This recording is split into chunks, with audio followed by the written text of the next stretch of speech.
Subject today is Ilchot Pesach. It says in the Talmud. Let me just close the door.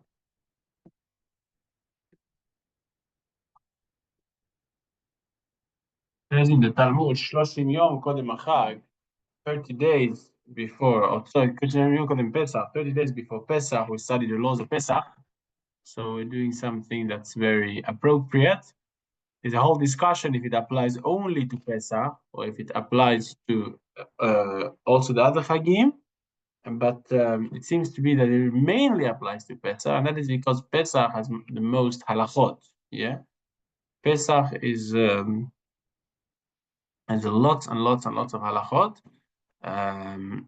So there's a lot to know. But once you know the basics, you will see that it's not as difficult. You know, there's a bit of a bad joke about the Jews who left Judaism and became Christian and so on.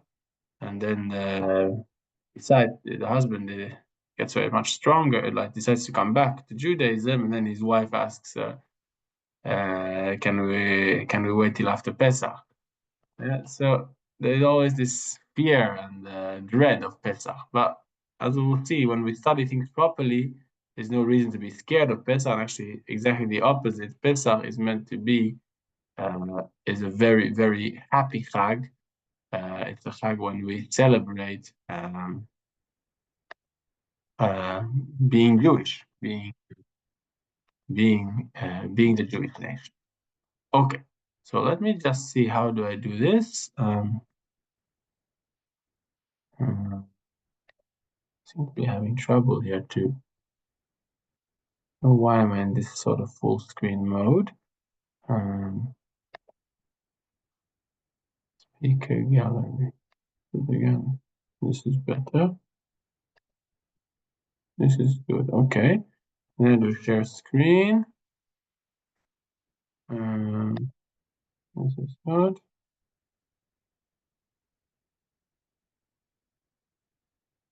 Yeah. And here. And then close this for a second. And yeah, but I cannot. Okay, something funny has happened here. For that.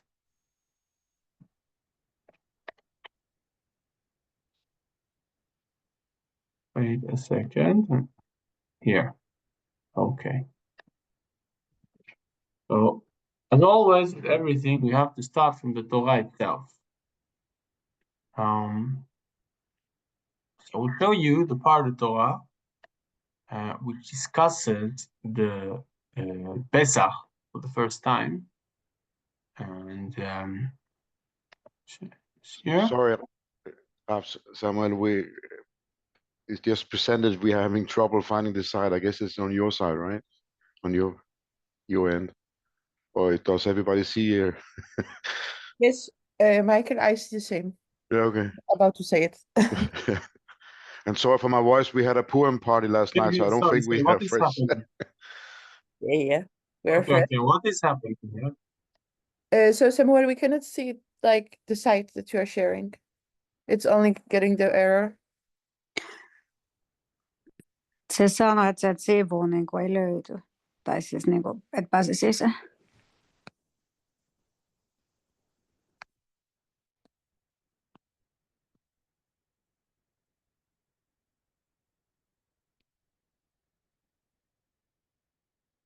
Pystytkö sä jakamaan tuossa Sefaria tänne? No, se olisi paljon parempi kuin toi. What a nice picture.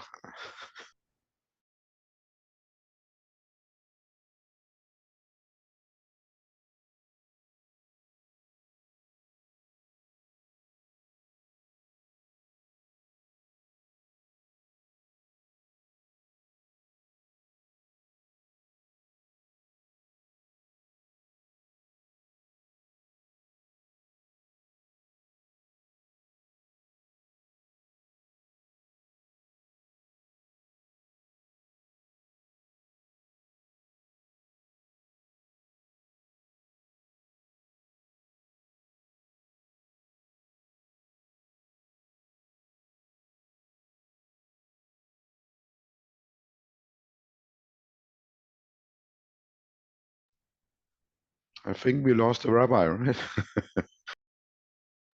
I was just wondering about it, like, where is he?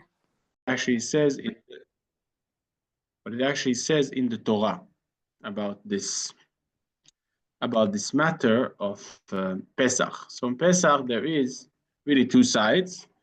There's the Isurim, that are the prohibitions, what is forbidden on Pesach, and then there is the mitzvot, the special mitzvot of Pesach. So today we'll concentrate on what is forbidden on Pesach, because that's what you will need to know in order to prepare for Pesach in a proper way. And then we'll move on next week, Bezrat Hashem, to more practical mitzvot. And then following week after that, I understand there'll be a shiur specifically about the Leila Seder, the night of the Seder. So let's go to the text. I will just share.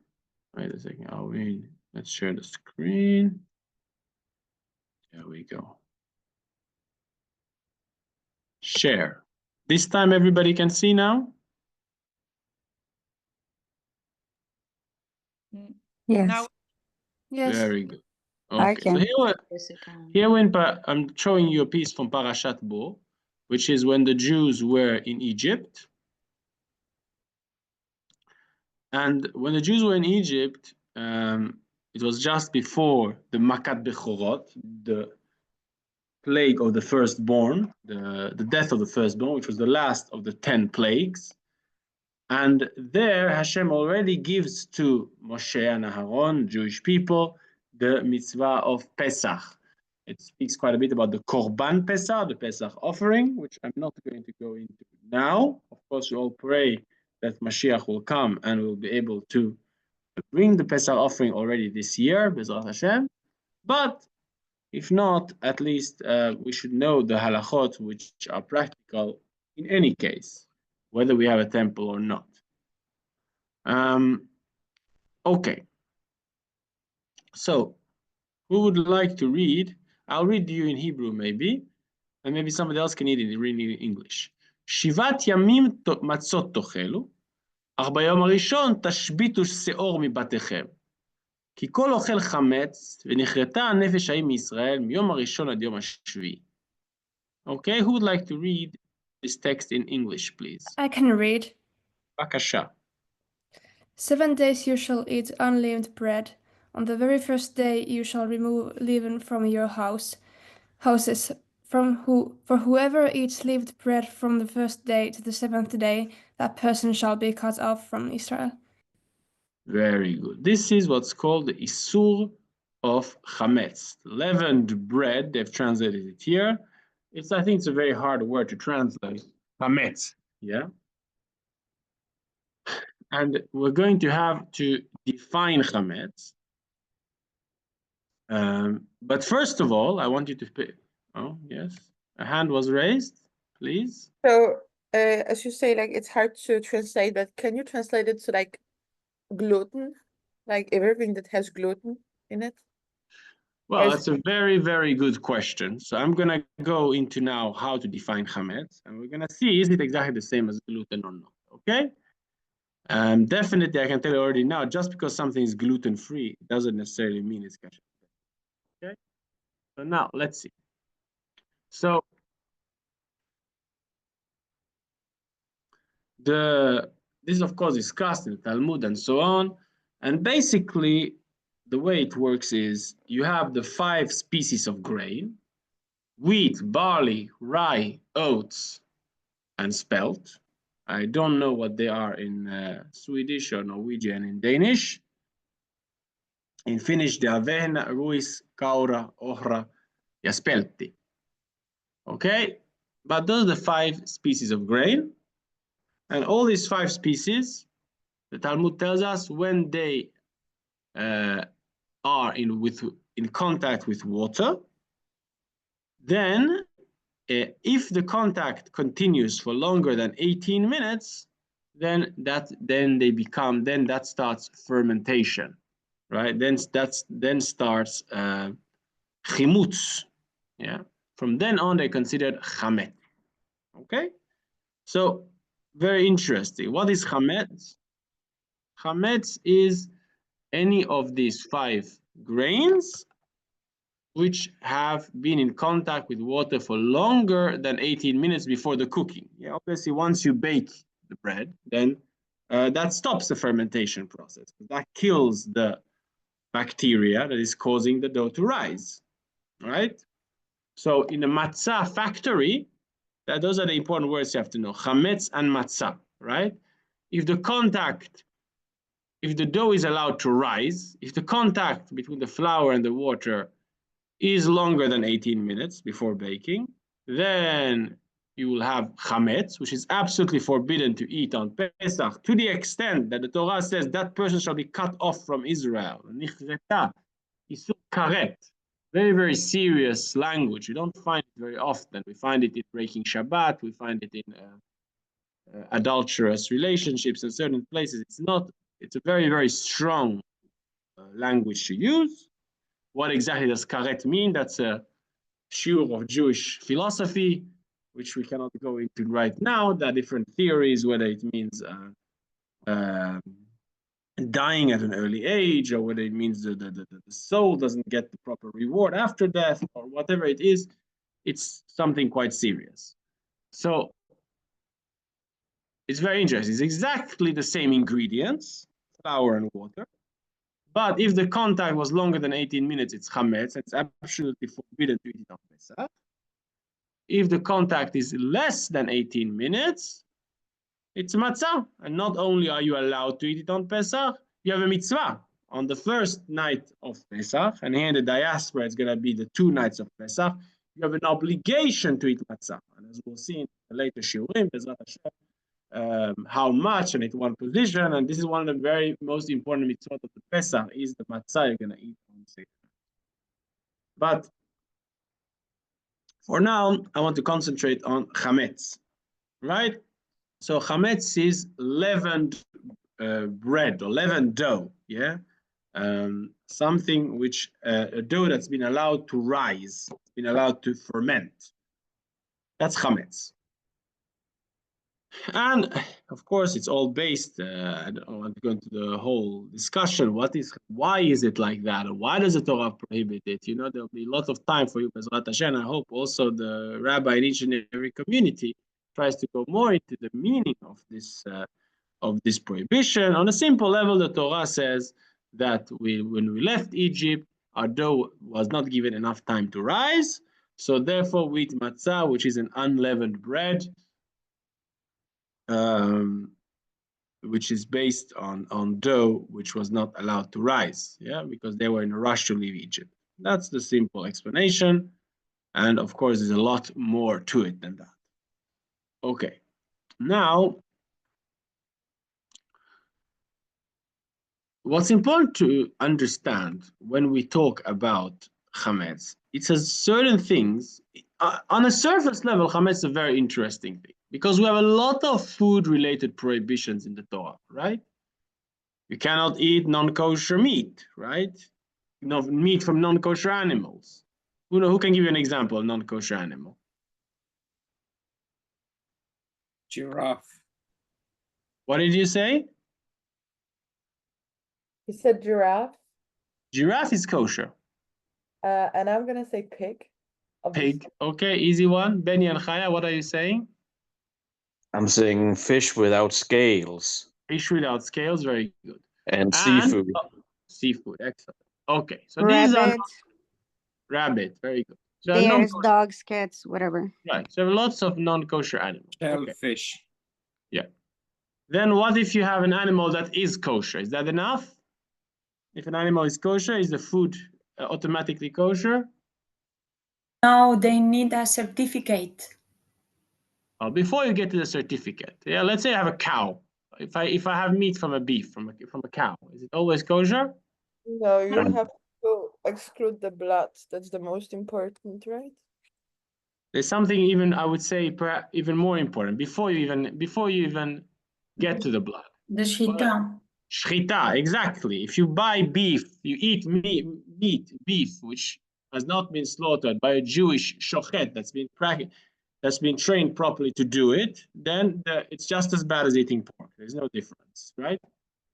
So that is nevela. Okay, I'm just going through basic things, just reminding. I know you've studied this. It's good to keep this in mind. And then, of course, like somebody mentioned, you have to salt and wash the meat to get the blood out. And you are also right when you mentioned certificate, because nowadays all of this happens in factories and slaughterhouses, and you have to have certification on the food, and there could be ingredients in other foods which are derived from it. And there are rabbinic prohibitions on certain things like wine. This is all the laws of kashrut. Now, Pesach is very interesting because you have a law of kashrut, a law which is only for a very specific time period. That means you eat the food which the rest of the year you're allowed to eat. Come this 1 week a year and you're not allowed to eat. So that's the first thing to understand. And that's actually creates a very interesting situation when it comes to the cleaning and the preparation for Pesach, because you're going to have to kasher to make your kitchen kosher every year. Yeah. Usually, if you have a kitchen that's not kosher, go to on holiday, you'll have to go through the process of making the kitchen kosher. Or people here in the conversion process, you're going to Bezrat Hashem finish it, you're going to become Jewish, you're going to have to make your kitchen kosher, right? But that's a one-off thing. But when it comes to Pesach, we all have to do it every year, because actually all the food in our kitchen is not kosher for Pesach, even though it's kosher for the rest of the year. So we'll have to see exactly how you do that. That's really important. Now, so that's the prohibition of eating chametz. However, there's something else going on here. There's something called an isur hana'ah. Yeah, isur achila is the first thing to know. The prohibition to eat chametz. There's something else called an isur hana'ah, a prohibition to derive benefit from chametz. Yeah, it's not only by chametz, you have it by some other places. For example, when you cook meat and milk together, basar bechalav, there's also an isur hana'ah. That means not only you're not allowed to eat the mixture of meat and milk, you're also not allowed to sell it and make profit out of it. Yeah. You're not allowed, I don't know, if there was something else you could do with this mixture of meat and milk. Let's say, for argument's sake, it was a good cream for your skin or some other matter that would make it beneficial for you without eating it. If, I don't know, giving it as a present to somebody could give you some benefits, whatever it is. So you have something called the prohibition to benefit from that. It's not by all things, it's by certain prohibitions. Yeah. There's no problem benefiting from pork. Yeah. You could make money and sell pork, for example. You could make money and sell shellfish, but you cannot make profit from a mixture of meat and milk, and you cannot make profit from chametz on Pesach. Yes, Pauline, you've raised your hand. Yeah, Please. it's because since you're talking so much about kosher, it makes me like think. And what if like, so is for example a face cream, let's make it funny, a face cream made with pork, with a pig, is it kosher for us to use on our skin or not? I assume not. Yes, absolutely. There's no prohibition the only prohibition on non-kosher food usually is to eat it, right? Okay. Definitely on pork, there's no other prohibition except to eat it. Yeah, it is brought down in the Talmud that not the person to bring to legadel in Israel, you shouldn't be a pig herder. I don't know, like a person who looks after a pig farm in Israel. There's an idea of a curse because the Romans used it. I'm not going to go into that. On a basic level, there's no prohibition to use or to benefit from pig in any other way than to eat it. Yeah, very often our gloves could be made from leather of a pig or something like that. That's perfectly fine. Yeah, go on. I actually heard a thing. I'm sorry. I actually heard a thing in like a Polish Jewish podcast from a historian that it's like the pigs in Israel, they're like kept like above the ground, not on the ground. Is that like Yeah, that- that's good. or is Yeah, that- so that's exactly, I don't want to go too sidetracked in the shiur because I'm just using these examples of kashrut so we can understand what's the prohibition of chametz, right? But you're right. There is a statement in the Talmud which is taken on halacha that you should not bring up. I don't know how to say. You shouldn't legadel. Asur legadel chazirim in Eretz Yisrael. You shouldn't be have a herd of pigs. Be a pig shepherd, let's say. In Israel, it's connected to the fact that the Romans brought a pig, or the Greeks, I don't remember, to the temple, and there's a whole story behind it, right? Thank But you. that's not really the prohibition of the Torah, right? So you're right, they elevate from the ground, so not touching the ground of the holy ground of Israel, and so on. Okay, but let's get to the point here, right? So we have something called isur achila, so lots of things which are forbidden to eat. Something called an isur hana'ah, a prohibition to benefit from something. And you have a third level, which as far as I'm aware, I could be wrong, but as far as I remembered, it's the only place where we have an isur, a prohibition of ownership. Look what the Torah said. Sorry, it's not here. You need to go a little bit further.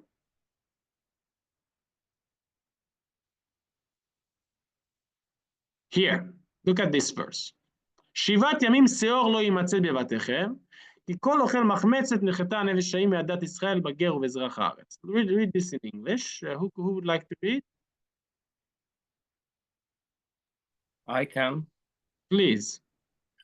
No leaven shall be found in your houses for 7 days.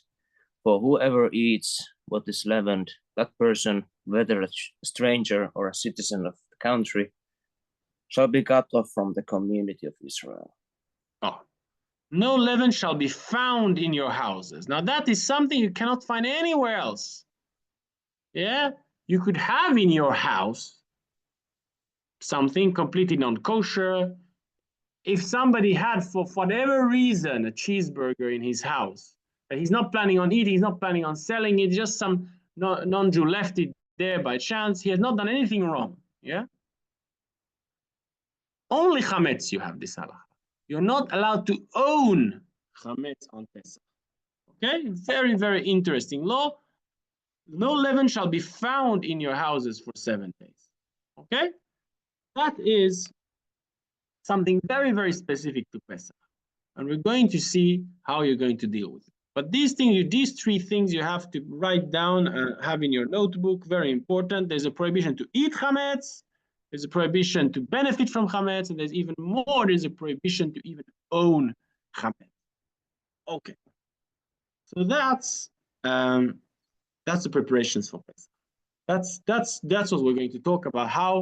How do you manage this and how do you do this? Okay. So let's be practical. You have to be practical because Pesach is coming in a month.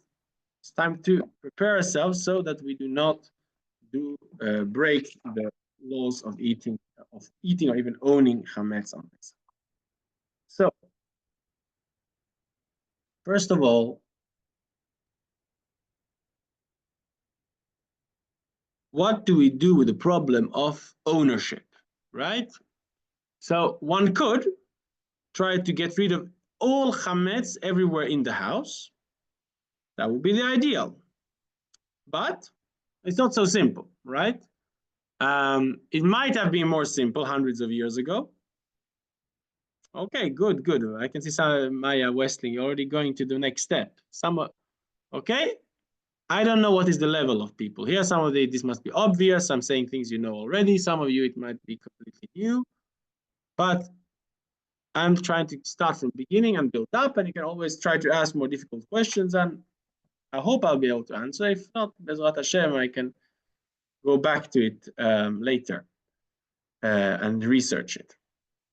Now, very good. Somebody mentioned selling. Well, let's understand what this is all about. So, ideally, you just destroy all your chametz. As it said, we just saw the verse in Torah, Bayom harishon tashbitu seor mipatechem. On the first day, Talmud explains it doesn't mean the first day of Pesach or first day of Pesach you already cannot have Chametz, but it means the day before, on Erev Pesach, just throw any Chametz everywhere in your house into a fire and burn it. Now, the problem is, it's not so simple. Yeah, you might have some Chametz, it's very valuable, right? You might have bottles of whiskey, or the like. Or let's go a step further. You could be a businessman who owns Chametz, who owns a factory, a brewery where they make beer, or a bakery. You could be a shareholder in a company which deals in Chametz. So the problem of owning Chametz is very, very big, and it's not always practical to get rid of it. It could be medicine that contains Chametz in your house. That's very important for you to have. Yeah? If something chas v'shalom dangerous happens on Pesach. So therefore, already for a long time, for hundreds of years, there's been this custom called mechirat chametz, the selling of chametz. That means, what do we do? So on the times of Talmud, it was actually very straightforward. You would go to a non-Jew and actually give him your chametz. He would pay you and sign a contract, and he is the owner. And after Pesach, you physically go to the goy, to the non-Jew, and you buy the chametz back and you take it back to your home.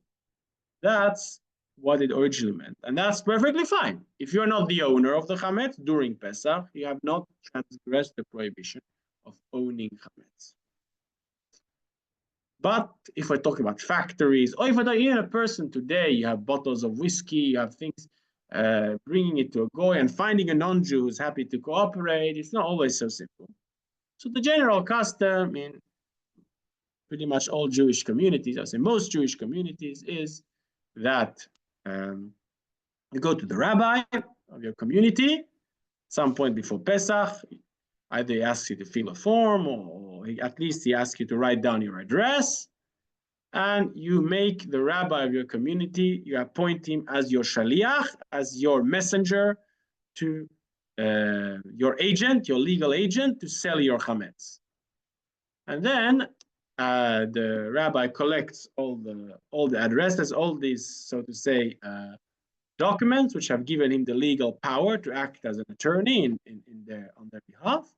And the day before Pesach, usually in the morning, he sits down with a non-Jew that the community knows, that's a trustworthy non-Jew, and they agree, they draw a contract of sale of chametz, and ownership of the chametz is transferred to a non-Jew. They usually write down a big price, whatever it is, because if you can imagine, if you have a big community, all the chametz of all the members of the community could be thousands of euros. So you say, this is what the estimation, how much the value is. You just pay now 5 euros, 6 euros, whatever it is, as the beginning, and the sale is valid, and the rest will remain for the goy as a payment to pay later. Then the 8 days of Pesach pass, and immediately, usually the rabbi is always the first one in the community. The moment Pesach ends, he immediately calls up the non-Jew and says to him, okay, either you pay, are you going to pay the 2,000, 3,000, 5,000, 10,000 euros that are left? And of course, the non-Jew says no. Okay, would you like to buy the chametz back? So he says yes, and he buys it back with a little profit, and that's it. And this is what's done by most Jews. So this way, doing the chametz can stay in your home, and it belongs legally to the non-Jew wherever he is, and he's got your address, and he's got access, and he can come, but every time he wants during Pesach to take his chametz if he wants. But of course, normally they don't. So this way, you have avoided the problem of owning chametz on Pesach. So most Jews do this sale of chametz, and it's always a safety net, even if you don't have a lot of chametz in your house. But it's always a safety net, because if something went wrong and you didn't clean properly, so at least you're for sure not breaking the law of owning chametz on Pesach, bal yireh or bal yimatzeh. The law, it shall not be seen, it shall not be found, right? So that's the problem of owning chametz, and therefore, usually owning chametz is not going, as long as you do the sale, it's not going to be a problem. I don't know exactly how it works in all of your communities.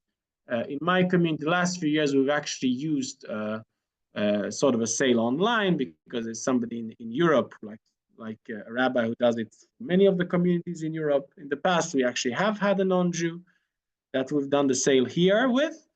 It wasn't always so practical, because you have to find somebody. Pesach here ends quite late, 9, 9:30, 10 o'clock at night. So you have to get hold of a non-Jew quick and buy back the chametz late in the evening and so on. So usually we have just used somebody else in Europe, because it doesn't really matter. Technically, you could have one rabbi selling all the chametz of the world. As long as you have people, you can do it by internet. You can there's lots of options of doing sale of chametz by internet.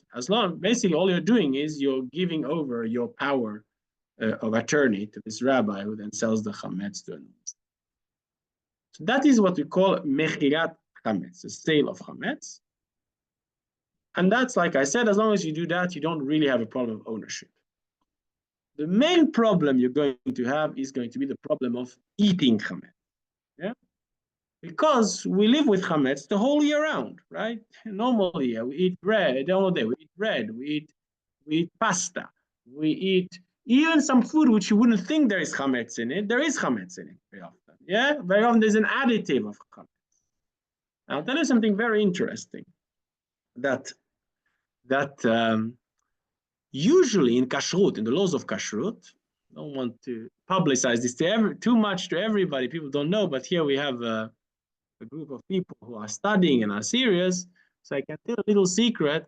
In normal kashrut, not Pesach, normal kashrut, if something non-kosher falls into your pot of kosher food, it's usually, as long as you have 60 times more kosher food than non-kosher food, the food remains kosher.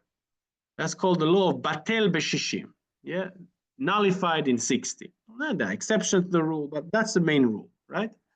And that's what we rely on a lot here in the Nordic countries, by the way. Yeah, a lot of the products here, we rely on kosher lists, on ingredients. We don't have, like in America and Israel, they have a mashgiach who go and put a stamp and they follow very carefully what happens in the factory. Here, we have to rely often a lot on information we get. We don't have the possibility always to check everything and have certification for everything. So we rely a lot on bitul. That means we've checked that there shouldn't be anything non-kosher. And if something small non-kosher comes at some point in the production, you've always got the bitul. Okay, it was 60 times more kosher than non-kosher. But this law does not help for Pesach. Pesach, it says chametz asur b'mashehu.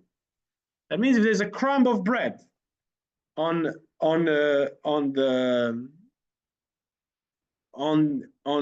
top of your stove, which you didn't clean, on Pesach you're cooking your kosher matzah ball soup, and your hand shakes a bit the top of the stove, and a little crumb of bread falls into the soup. The whole soup is chametz, and you have to put it all. You have to destroy all of it. You cannot eat any of it, right? Chametz asur b'mashehu. Chametz is forbidden even in the smallest amount. Yeah, there's even a discussion in Israel or other places as well. How can you drink water from the tap? Yeah? Because in Israel, the water comes from the Kinneret. People go touring in the Kinneret.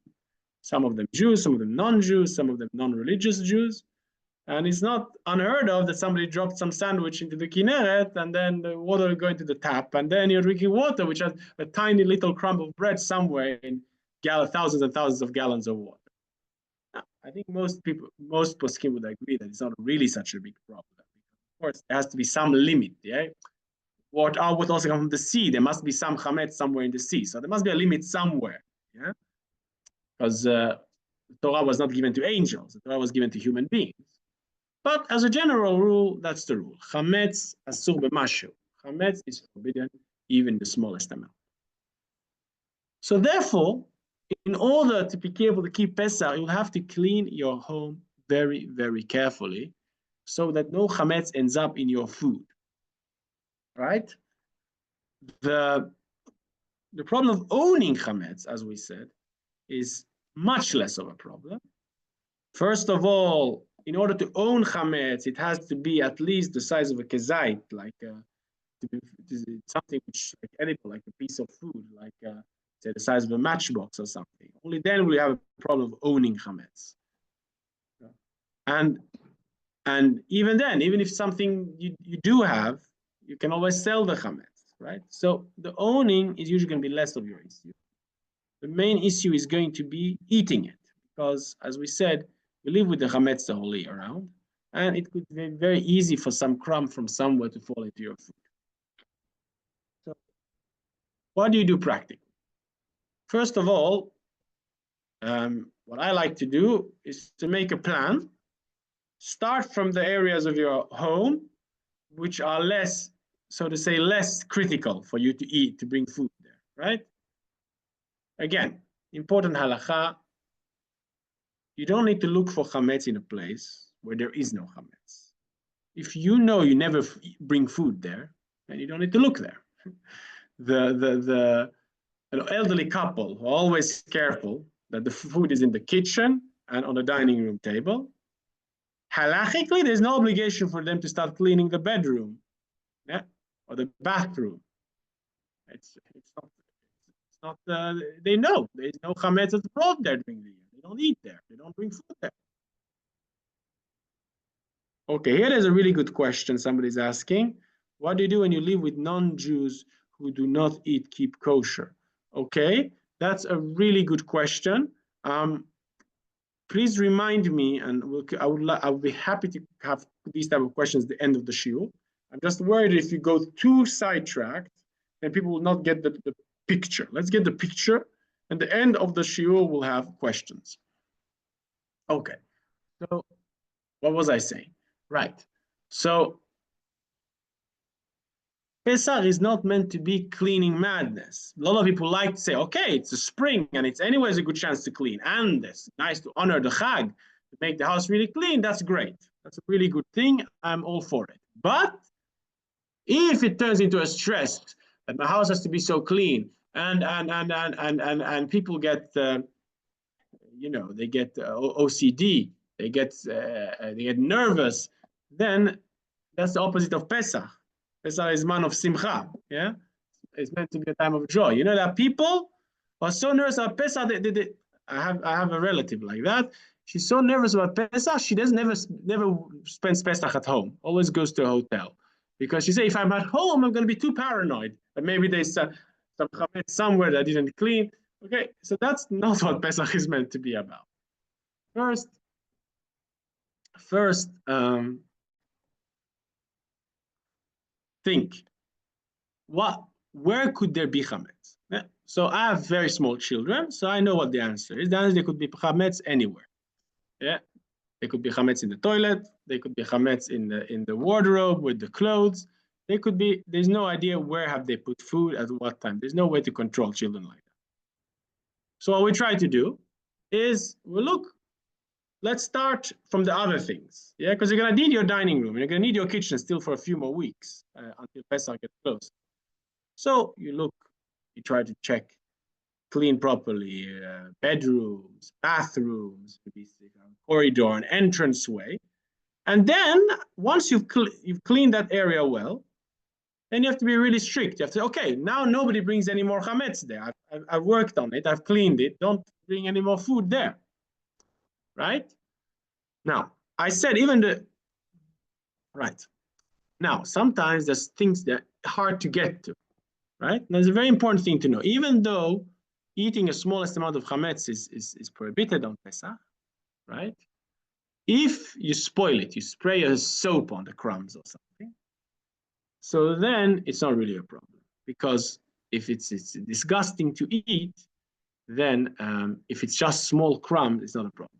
And anyways, if we're talking about a bedroom or a wardrobe or a place like that, you're not going to go there to eat. Yeah, you might find a crumb or something. It's not something you're going to eat. And in terms of ownership, it would have to be something bigger to be a problem. And anyways, if you do the sale of chametz, you anyways don't have a problem.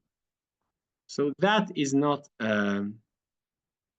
that shouldn't be too stressful. You clean those places, you you spray those places, and any chametz that you find, you put it away. Either you eat it, you destroy it, or you put it into the cupboard where you keep all the chametz for sale. It's very important. The stuff that you sell to a goy, you should put it into a cupboard, and then before Pesach you tape and close that cupboard so you don't by accident take from there. And you write even pay, this is chametz, and that belongs to the non-Jew during Pesach. You have no right to even go there during Pesach to open that cupboard. Only if the non-Jew comes knocking on your door and asks for it.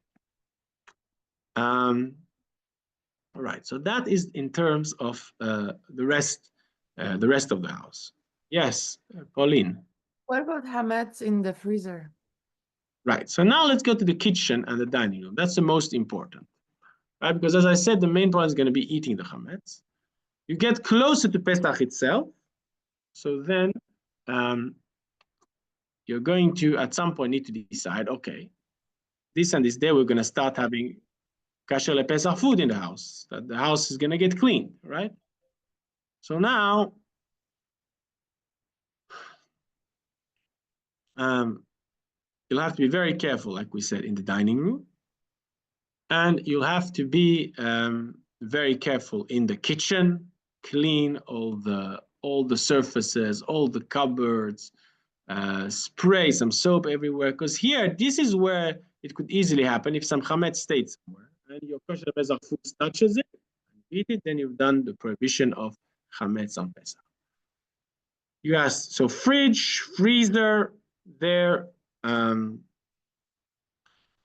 Again, clean them completely. It's a good try. Anyways, you have to defrost your freezer. So this is a chance to defrost the freezer, clean it, clean all of this properly. Some people, they get a bit stricter. They want to cover all the surfaces. It's a nice thing, but it's not necessary. If you have sprayed them with like a detergent or something, you've cleaned it, that is fine. That's the main thing. Now, then the next question is, what sort of vessels are you going to use on this? The same as with the same problem we have with non-kosher. Yeah, if you have a non-kosher kitchen, somebody wasn't practicing the Torah before, he starts practicing Torah, he has to make the kitchen kosher, right? Because remember, any plate that's had hot food in it, non-kosher food, that plate is not kosher. If a frying pan, you fried something not kosher, it's not kosher anymore, right? So the same thing on Pesach. Our normal household utensils that we're using the rest of the year are chametz. Yeah, the chametz utensils. We cannot use them on Pesach. We will see soon how to change their status, but on the basic level, you cannot use them on Pesach. The ideal would be to just have Pesach cutlery, Pesach plates, Pesach pots, Pesach pans, and then put all the non-Pesach stuff away, and then you take all your Pesach stuff, and that's the best. But not everybody can do that. Some have smaller apartments, some people have a smaller budget. So there is, just like with non-kosher, you can turn things into kosher. So too, you have this option of making things kosher for Pesach. How do you do it? So the laws of kashering, actually, it's interesting.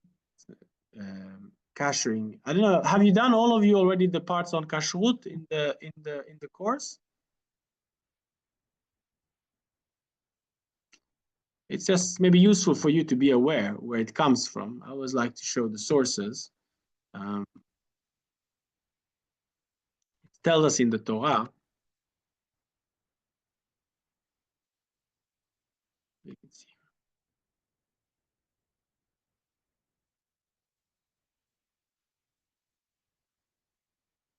Oh. When the Jews fought a war against the Midianites in the desert, and they came back with a lot of vessels, pots, pans. So how do they make them kosher? The Torah says, any article that can withstand fire, these you shall pass through fire, and they shall be pure, except they must be purified with water. Illustration, anything that cannot withstand fire must pass through water, right? That's the main source for kashering utensils, yeah? And it's going to be the same laws for non-kosher, turning something non-kosher into kosher, and same rules turning something non-Pesach to Pesach.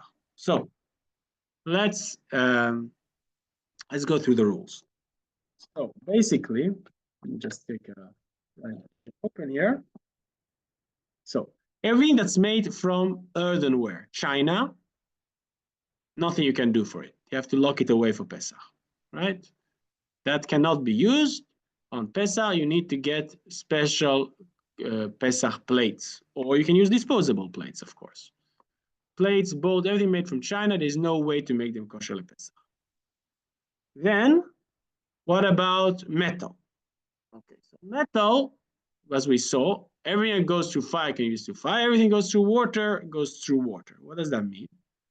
So anything whose contact is through a liquid, let's say a saucepan, a pot, where you cook something in it with liquid.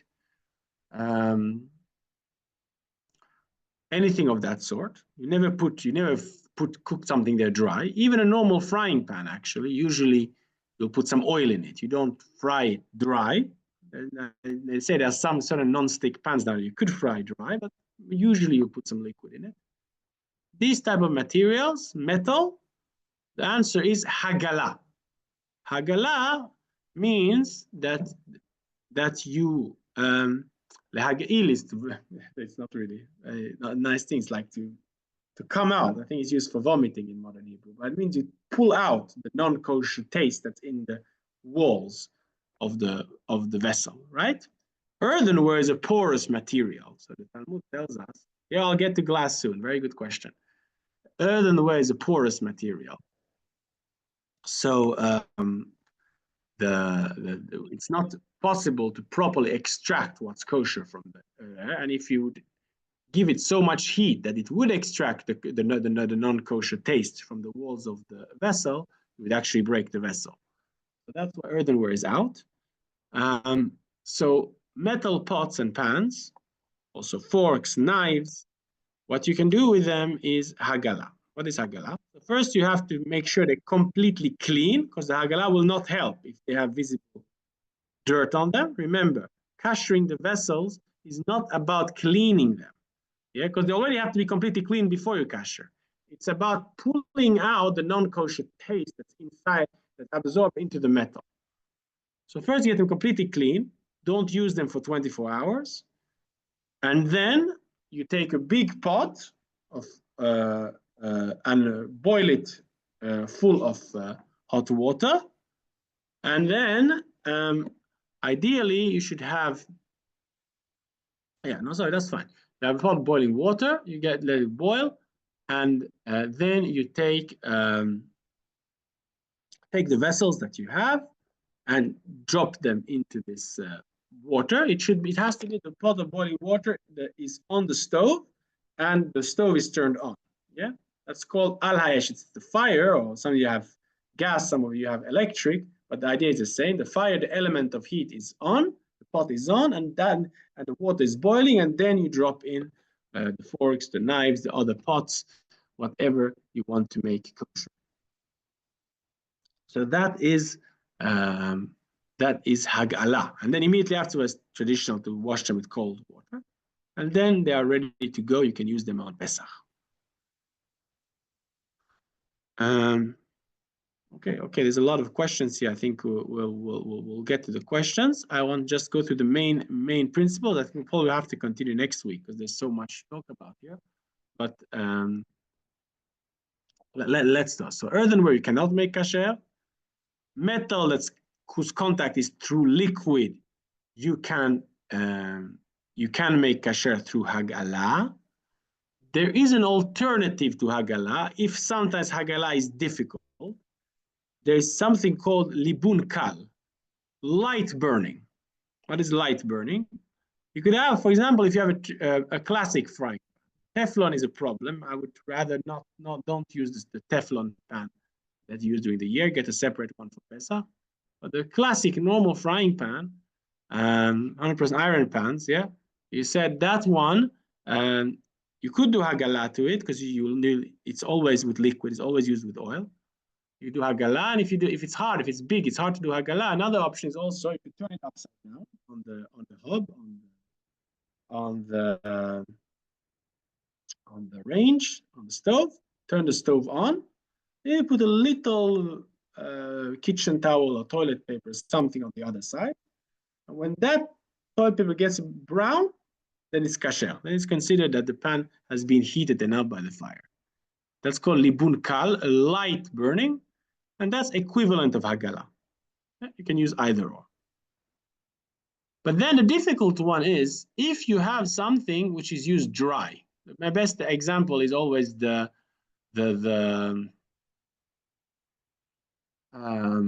trays, oven trays, yeah, or a Teflon pan is sometimes used with very little oil,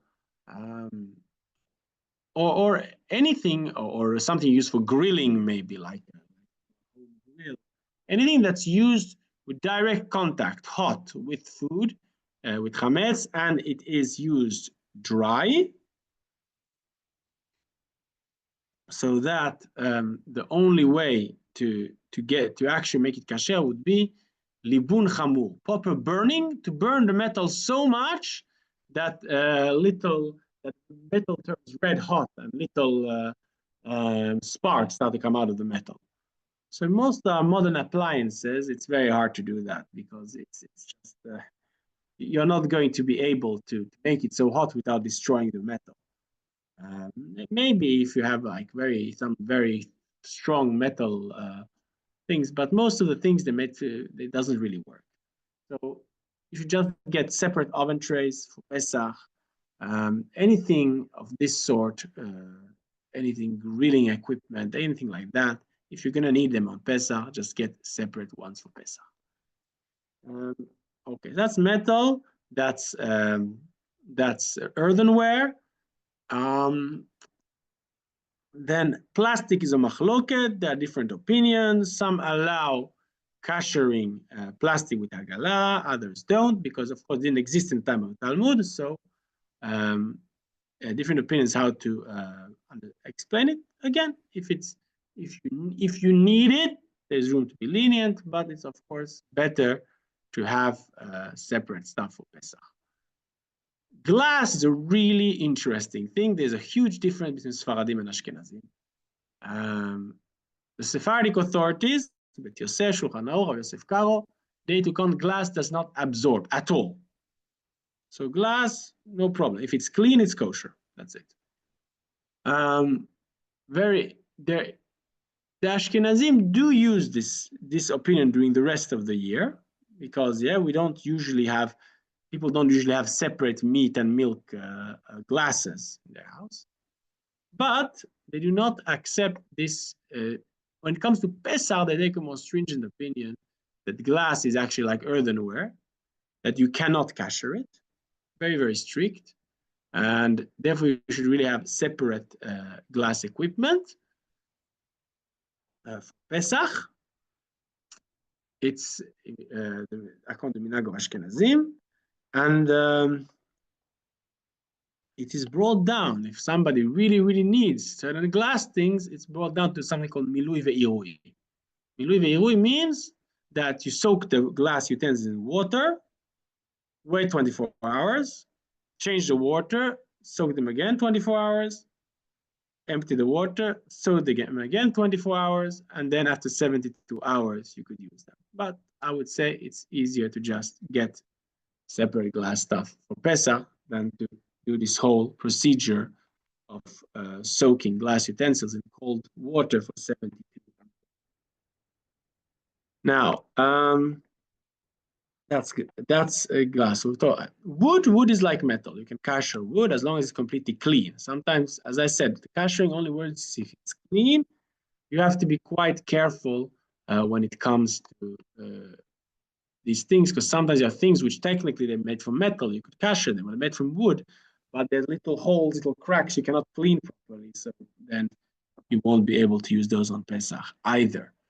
So that's the main thing. I think we'll have to, it's already, I'm thinking. Okay, just quickly, maybe the others, we can talk, I see there's a lot of questions. So I think we're gonna have to give a lot of time for questions. The stove, you clean the whole top area of the stove properly.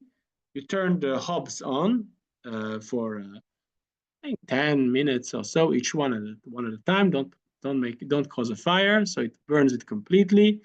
It's good also take some boiling water and pour onto the white surface, in between the hobs or the area around it, because any surface that's had hot pots on it or hot chametz on it, then that surface becomes not kasher. Then if something kasher, the Pesach goes, it can become not kasher. So all of these counters,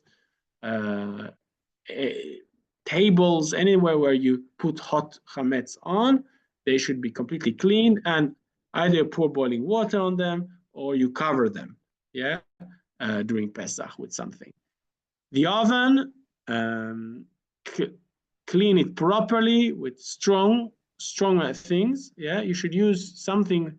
The normal oven cleaner is good because it's poisonous. So even if chametz would stay there, it would become, completely destroyed. It's very interesting. In chametz, there's a rule that in normal kashrut, the law is as long as it doesn't taste good, the bad taste, you can say it's not food anymore. Chametz was stricter. Chametz, we say, only if it's the type of food that even a dog wouldn't eat it. If it's so disgusting, even a dog wouldn't eat it, then it's not a problem of chametz. If first you spray a proper caustic cleaner, do a proper professional oven clean, as good as you can, completely clean, not used for 24 hours, and then you turn the oven on at maximum for an hour, and that will make it kasher. Again, if you can have a special oven for Pesach, some people have a special kitchen for Pesach. That's the idea. But that's the one way of doing it. Dishwasher, again, if you can manage without it, better. But if it's a necessity, clean it very well. Check the filter. Every dishwasher has a filter, and often a lot of food stays there. Clean it properly, and then turn it on by itself alone, and that would be a way to use the dishwasher. The sink, again, clean the sink properly, all the parts of the sink, and then pour boiling water on them. This customer, I was talking about hagala, so I was talking about putting the pots into the pot, But if you're a very big pot, you cannot make it kasher. You cannot put it inside another pot. So what do? You fill with boiling water, and then to get a really hot metal. Put a little piece of metal on the stove, so it becomes really, really red hot. Drop it into the water, and then the big pot's water will boil over, and will make that pot itself kasher. That's hagala. By the way, take good notes now, because this is not only for Pesach. For everybody in the conversion course, so then these are things you'll need to know just to make your kitchen kasher. Or sometimes you go on holiday somewhere, you rent an apartment, you want to make the kitchen kasher and cook. So these are just things that are useful to know the whole year round.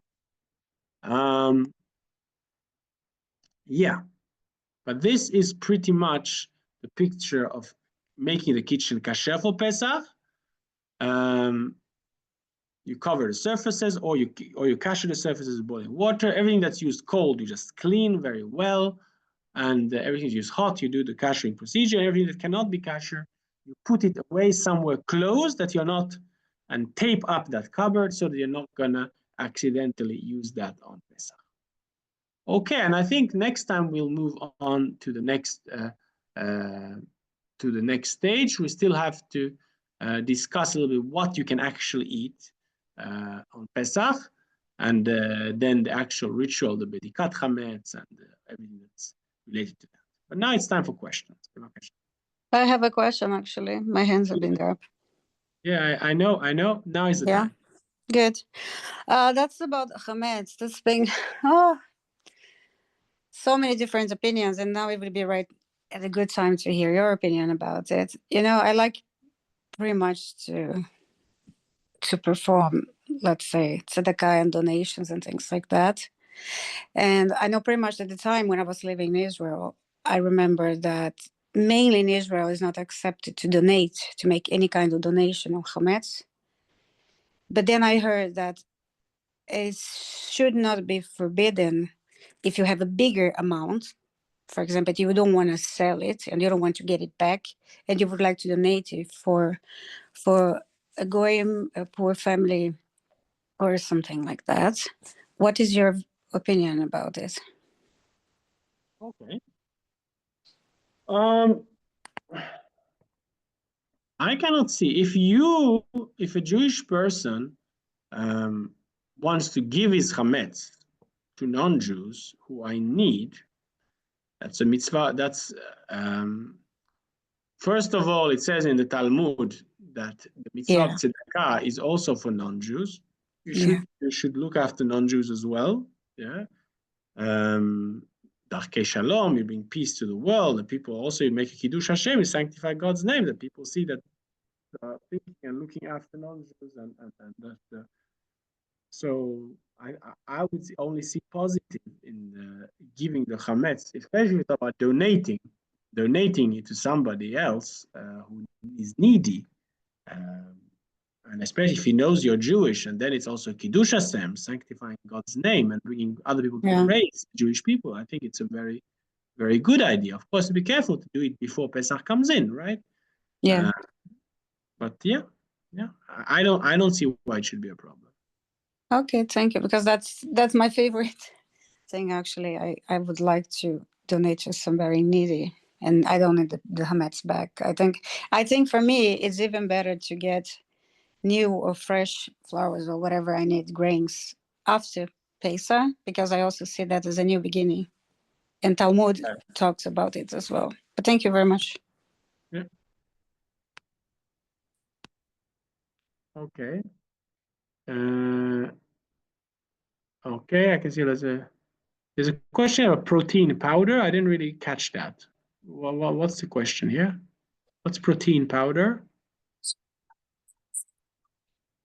You wanted to ask if it was okay. Now I cannot hear anything. You muted yourself, Mrs. Vanberg. Dania, I think it's your AirPods microphone.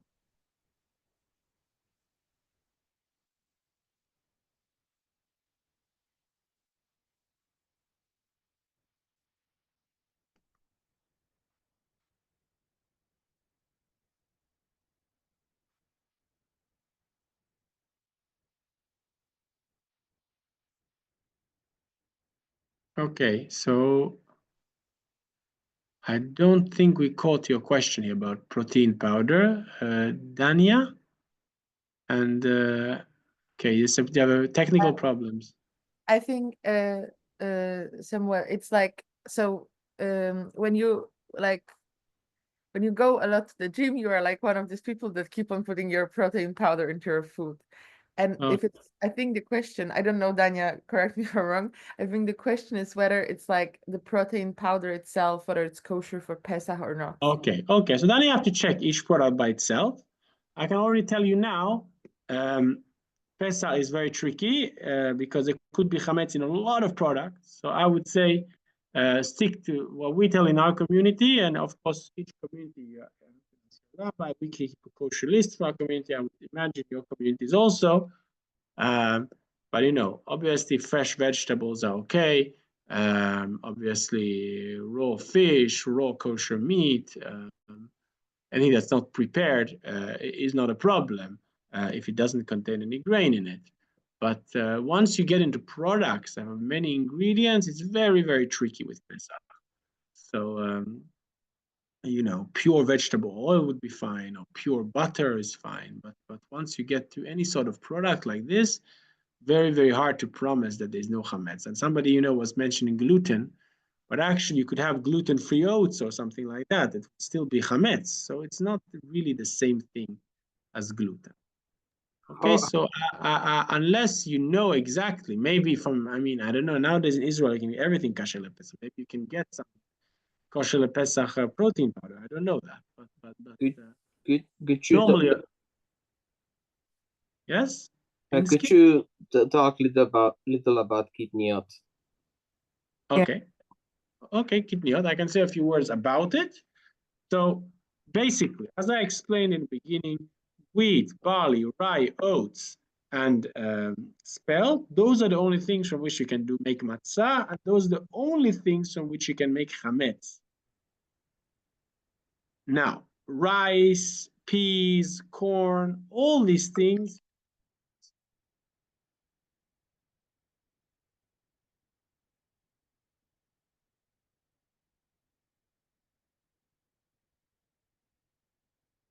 So I have to just answer this message.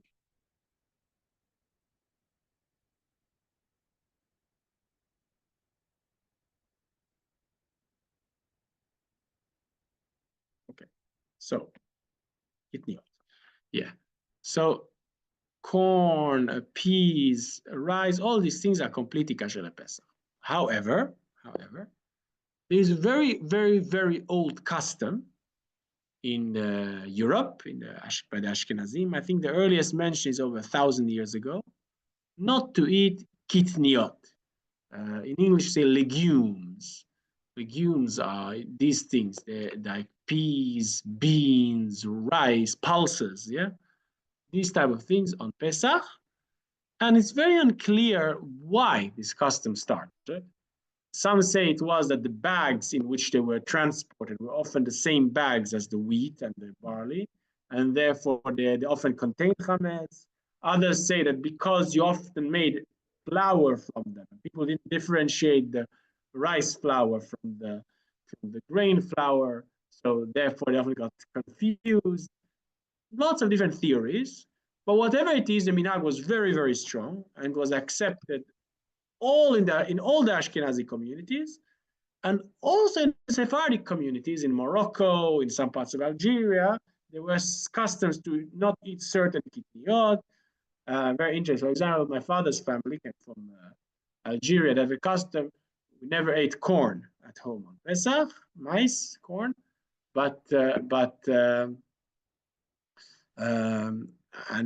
and the Moroccans, they don't eat rice. And then I met a Jew whose origins are from Iraq. They ate rice, but they ate rice, but they didn't eat peas and beans. So these are customs. Now, a custom in halakha is very interesting. Minhag is like a promise, like a neder. If a custom has been kept generation to generation, it's like promising something to God, and then you have to keep it. And it says you have to respect your parents. So therefore, if you have this custom, or you're part of the community where that is the custom, then you have to keep the custom. But kitniot is not chametz. So everything I talked to you about today, about selling you don't need to sell the kitniot. You're allowed to own kitniot on Pesach. All the stringencies, if kitniot falls into food, it doesn't have the same level. It's not chametz, right? It's just a very, very strong accepted custom, which has the power of halakha not to eat them on Pesach, in those communities where that is the custom. And even in those communities, if there's a necessity, somebody is ill, has medical issues, doesn't have much, somebody is very poor, he doesn't have much else to eat, rabbis will give out leniencies. For example, I know there's somebody that had a child who had a very difficult diet problems, and without kitniot they couldn't manage. So of course, even those communities who do not eat kitniot will be a lot more lenient with kitniot than with actual chametz. Okay, Benny and Chaya, I see your hand is up again. Yes. So one thing we didn't go over is kosherizing in the ocean and in the mikveh as well, which is also an option. Say So that is something completely different. I'm happy that you're bringing it. There's two completely different things. There is hagala velibun, or kashering utensils, making utensils kosher. And there's a completely different subject called tevilat kelim, the conversion or the immersion of vessels. When you buy a vessel, a completely clean new vessel from a non-Jew, from a shop in Sweden, in Finland, in Denmark, you have to do what's called tevilat kelim. You have to convert the kli, just like a non-Jew converts to Judaism and goes to mikveh. So too, these vessels becomes part of a kosher Jewish kitchen. It needs to be toivel. It needs to be taken to the mikveh. Okay? And that's a completely different subject, nothing to do with Pesach. Yeah? That's when you buy something, a utensil or a tool that's used for food, from a non-Jewish owner, even if it's completely clean, okay, and it's never been used ever before. All right, so the two things are separate. Kashering kelim kashering comes when you have something that has been used and you want to turn it, make it kosher again. Tevilah is regardless whether it's been used or not used. You have to do tevilah if it's from non-Jewish origins. If the owner of the shop is a Jew or it's a Jewish company, then you don't need to do tevilat kelim. Is that clear? That's very clear. Just wanted you to go into details about it. Does it matter whoever makes the plates? So that's I'm not now in the subject of tevilat kelim. I think if we come to definitely in the subject of food. I do remember we had a case once we had to ask a rabbi because it was a Jewish company, but it was made in China or something. And they were like cookie cut. They were Hanukkah-shaped cookie cutters. They were obviously made by Jews for Jews, but they were made in China. I remember it was a bit of a question: you make a blessing, you don't make a blessing when you do tevilat kelim. There's lots of questions about tevilat kelim. How do we define Jewish ownership nowadays? Every company has thousands of shareholders, and some of them might be Jewish. So that's a very, very interesting subject, but it's not our subject. Now we're concentrating on Pesach. Of course, tevilat kelim does often come up because if you're thinking, oh, Pesach is coming, and I don't have Pesach plates. Okay, I want to make tevilat kelim. Okay, very short. Really, it's not the subject of the shiur. Very short. You buy a utensil if it's made from, if it's china, glass, or metal. Then you need to do tevilat kelim. Take off any stickers, everything that's on top of it, so that the contact between the utensil and the mikveh is complete. There's nothing separated between the plate or the fork or whatever it is and the mikveh.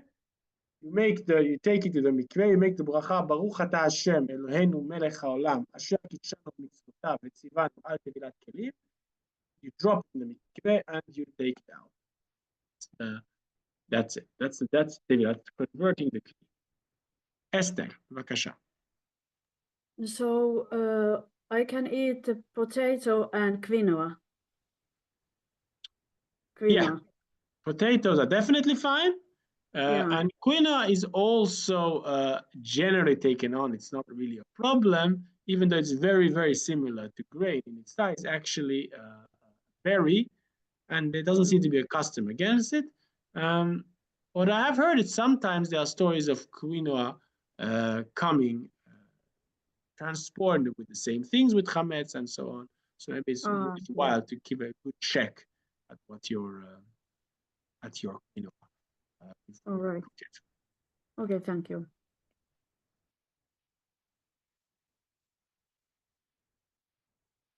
Okay.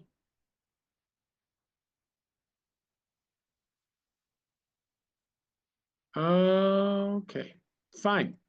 So I think I've sat here for a while, and again, put together. If you have more questions, put them down, and then we will continue from here next week, B'ezrat Hashem.